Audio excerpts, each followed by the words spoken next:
welcome to my kitchen. Thank you very much. Yes, good to be here. It smells amazing, and I have kitchen envy.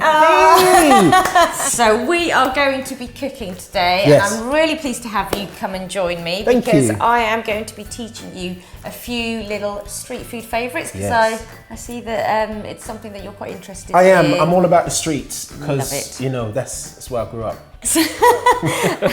Are you a bit of a chef? Are you a bit of a novice? Do you need a bit of help? Is it something that you do? Do you enjoy cooking?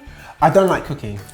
That's not a good start, is it really? Well, in the past I haven't liked cooking, and it's because I'm impatient. I love eating out at restaurants, so I very much admire and I'm in love with the craft. Yeah. But I much prefer other people to do it. So some of these dishes that we're doing today are quite, they're quite involved. Yes. Like the samosas. So we're going to make some vegetable samosas from scratch. So I'm going to show you how to do the filling. We're going to make the pastry. We're going to put them together, and then we're going to fry them later. Okay. And then we're going to do something that you were quite keen on doing, which is a chilli paneer. Yes. Talk to me a little bit about your sort of background and how food featured when you were growing up. Yeah, I had a childhood where food was cooked, but not daily, because mum and dad both had multiple jobs. Yep. So lots of sort of fast food memories as a teenager. At home, lots of West African spices. Okay. Yeah, most commonly used Indian spices is this stuff. Do you know what this is? This is where right, so I recognise it. Yeah, you would. I have no idea what its name is. Cumin? Cumin, okay. Cumin. Okay, right. So into the oil, I'm just going to put these lovely little cumin seeds. Okay. So into that, we're just going to put some frozen peas. Frozen peas. So it doesn't have to be frozen, Okay. but they were just out the freezer. Okay. They don't have to be fresh, is what I mean. So that's our first flavouring gone in there. So into here, we are going to add, from my lovely little spice tin, we're going to add some of this. So have a little smell of that. Turmeric? No.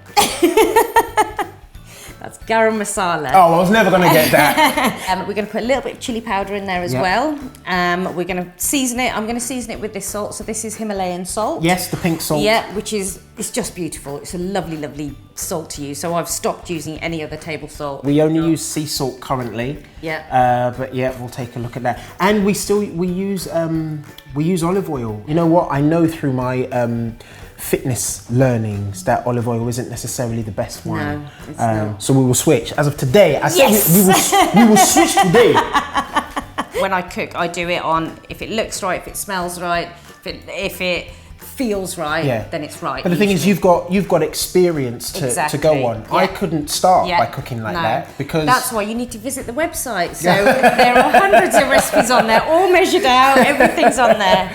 Okay, so once we've got all of that stuff in there, just, in fact, you can do this with your fork, just mix it through, but also just mash them a little bit. Okay. We don't want mashed potato, but we want them to soften a little bit, so that all of the flavours start to combine and come together.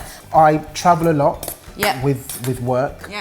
And you know, I've been to many big cities, cosmopolitan cities and cultural regions, but just the range of food that you can have in London is unbeatable. The food scene in New York is great, and in Toronto and in parts of California, you know, really, really good, and across Europe. But London has it for me. We have hands down. I totally agree. There really isn't any type of food you can't get here now. Right. Have a little taste for me. Okay. Food is about tasting as you go, because otherwise, how are you going to know if it's right? So have a little taste. Hopefully, we can adjust if we need to adjust, but what you should get is warmth, and then that passes, and then you'll get a bit of the heat of the chili coming through, but then that should pass as well. But it's that building of aromatics and flavours through there. And all of these, that's the heat, lovely. All of these flavours are familiar to me. But what I want to be able to do is say, that's the coriander there. The fenugreek is responsible for that. That's the cumin. That's what I want to be able to do. I'd box that off now, as it is. Forget cooking it. We run off with that now. Pastries aren't easy, are they? This is the easiest pastry you're ever going to do in your life. It's an Indian pastry. Okay. We keep things really simple. Right. Okay. But yeah, there is this whole thing. You need to have cold hands, and you know it can crumble. And so how do you keep cold hands in India? That's impossible, right? Like, I'm such a big fan of breads. Yep. So I've got a little treat for you later then. There's no yeast in here. We're not looking for a nice puffy bread. We're looking for a crisp pastry thin. Now, it's a very important skill in the Indian world to make your rotis round. Okay. So have a little feel. Okay, yes. Yeah. Yeah. So from every roti you get 2 samosas. Okay? Oh, okay, yes.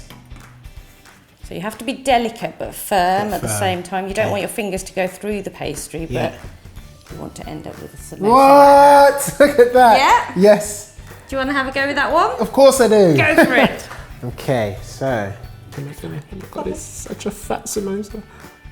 I often find that when men make their samosas, they really ram the filling in. It will be really big. Or they make really massive rotis so that their samosas are huge. Okay, right. Perfect. Yeah? Happy with that? Yes, but it took ages. How did you get into the world of TV? I know you started in kids' TV. I did. So I got into television courtesy of an appearance on Blind Date. That's how it started. You were a contestant? I was a contestant. Amazing! I didn't know that. Yeah. You kept that quiet, didn't you? So, a little bit of... Oh, this one. Sorry. Getting the dust off the wrong thing. Yeah, I've been gadget showing now off and on for about 9 years, 8-9 years. Yeah. And you get to do some pretty cool stuff. A lot. It really is. It really is a lot of fun. I get to play with. I get to play with some amazing toys. Yeah. I get to see great tech.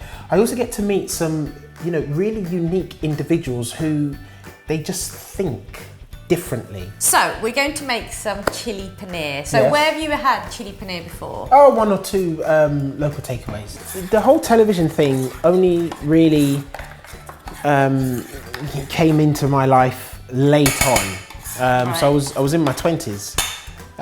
I'd had no childhood desires to be on television. Oh really? It wasn't No, something that you were like, that's what I enjoyed entertaining people, being the funny guy or singing, performing along and stuff. But I didn't think I could make a career out of it. So it wasn't until my appearance on Blind Date during my final year at university, actually, that I sort of considered it more. Do you want to have a go? And the cheese itself doesn't melt. It's almost like halloumi. It's a very similar sort of texture to halloumi. It doesn't melt as such. So look, colour. That looks amazing. Yeah. I was going to say, don't breathe it. Sorry, I took a lungful of that.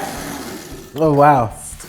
So have a bit of paneer. That is such a winner. I've got to say, I'm so glad my missus suggested this as a dish to do. This is hugely rewarding. Right, so we've got most of it ready. We just need to fry the samosas. Okay. But one of the big things when it comes to street food is it's about the chutneys and the accompaniments and the sidey bits that you have with it. Okay. I'm going to show you how to make my mum's mint chutney. What else have you been doing work-wise? Over the last, I think, 5 or 6 years, I've started making documentaries. So I made one with a small production company about being a second generation British Ghanaian who doesn't speak the language. Amazing. So I went into looking at why this was the case and what reasons there were, and found that I wasn't the only one, that there is almost a generation of British Ghanaians who don't speak the language. And then the other documentary I did, which was recently aired on Channel 5 and did very well, actually, very happy with it, was a documentary about the Bermuda Triangle. And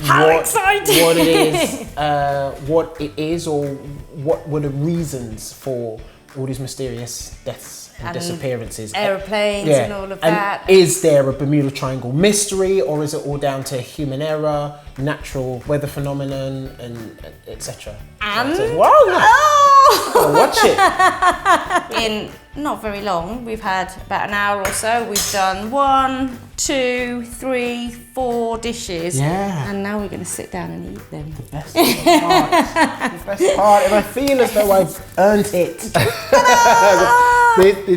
Everyone will say it, I guess, or most people will say it, because I know some people actually just love the craft. Yeah. And then are able to give just it away. Give the food away and so on. This is the exciting bit. This is the best bit. So I'm going to, if you grab yourself a samosa, this is or probably 2 the one. samosas, it's probably the one I made. Is that one that you made? Well, you can see that it's bursting at the seams, so it's probably mine. And then some chutney. Shall I just dish up some chutney? So thank you for your help in the kitchen today. It's been a pleasure. Do you know what? I love cooking with people, because for me that is part of the pleasure. It's the joy of cooking with other people and talking and chatting and so on. But I hear from a source of mine that you've got a little new venture going on, which really excited me, because not very many people know, but Indian people love whiskey.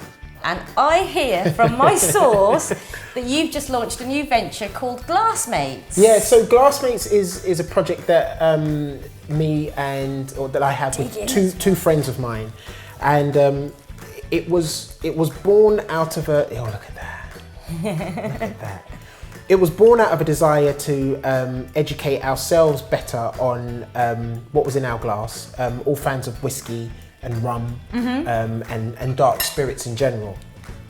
Well, I know lots of restaurants in London, and I'm talking specifically Indian restaurants, that are now starting to do pairings with Indian food and whiskey. And whiskey goes well with so many different foods, and I believe it's down to the complexity of whiskey.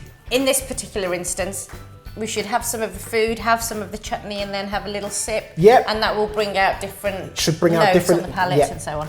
It's almost like a hug. I'm being hugged right now by Indian cuisine and Indian whiskey, and I love it. And it feels brilliant. Right.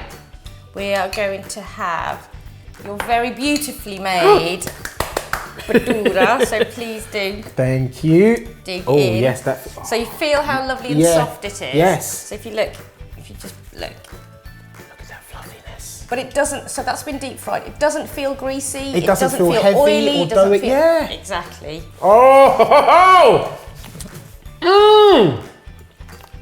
Tangy. I love that fruity tang that's coming off that. Harry, I may live 5 minutes away by car, but I am now your neighbour. You are always welcome. Yeah. So, cheers. Thank you so much for having me in your kitchen. Absolute pleasure. I've really, really enjoyed it. I'm really so pleased. Thank fun. you for cooking with me, Wow, and I assisting. really hope that you feel like you've picked up a few hints and tips. And I'm coming to you for dinner next, I think. That is going to be my speciality going forward. People are going to say, oh my goodness, you cook that better than Harry. I love the bhatura and the samosas, bang, day in, day out. You could even do that in the kitchen with the little one. Absolutely, kids love making them, yeah. Thank you. Cheers. Cheers. Cheers. For more foodie fun, make sure you follow me on Twitter, like me on Facebook, and subscribe to my YouTube channel.